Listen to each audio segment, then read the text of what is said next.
Qytetarët e kanë marrë me sportivitet apo ndjejnë panik, Zibraj?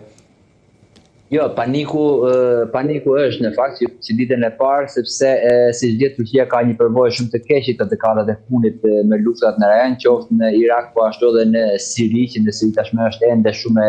e njohur dhe plaga, ku miliona qytetarë që ikin nga lufta në Siri kanë ardhur në Turqi dhe ende bites nuk janë kthyer.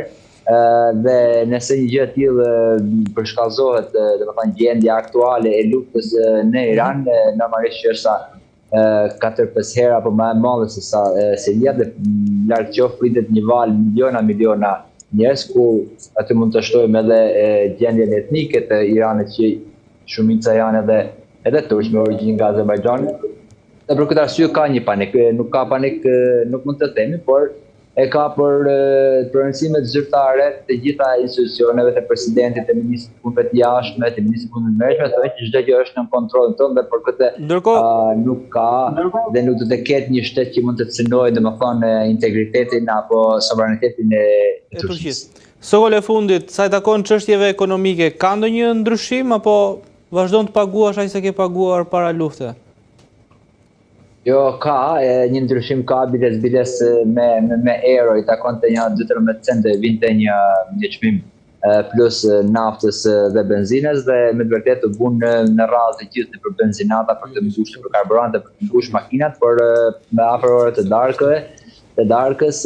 Ministri i Energjisë tha që jo, nuk do të kemi një rritje çmimit tek saj, sepse presin që gjëja situata të merret në kontroll, por automatikisht me patjetër që faturat e këtij muajit, pra e muajit mars, do të vejnë atë nga kjo luftë, kriza aty do ta paguajnë. Po sa shkon Sokol kjo rritja, se mos është si në Shqipëri që thot ai unë vazhdoj të jep 20.000 lekë, thotë si rritet si nuk rritet për mua 20.000 lekë është. Kështu që është 10. Ajo, këto janë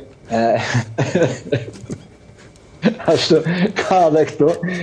Ka dhe këtu të 100 lira të t'i fusë makines pa kushtojnë benzinat, për 100 lira 1 litër e gjysë tani, kurse para 10 viteve kanë qenë 20 litra, normalisht që ka një rritje këtu, po jo në ato sa rritet në Shqipëri, me të që jo, edhe pse ka një inflacion. Po, edhe pse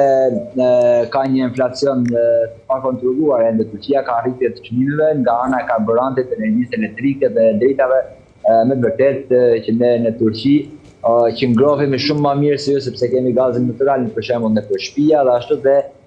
me të vërtetë që kemi 1/3 e çmimeve tuaja që paguajmë. Unë kur vin në Shqipëri, që rri 2-3 javë atje dhe paguaj sa 3 herë në faturës tu, me të vërtetë që ju e keni shumë shtrenjtë, por gjithsesi këto krizat dhe krizat rajonale, sidomos se Turqia është mbarur qoftë nga karburanti, por qoftë edhe nga gazi, është mbarur nga jashtë, dhe këto krizat do të ndikojnë, por edhe vetë shteti prej shumë vitesh ka një subvenci për konsumatorin, kështu që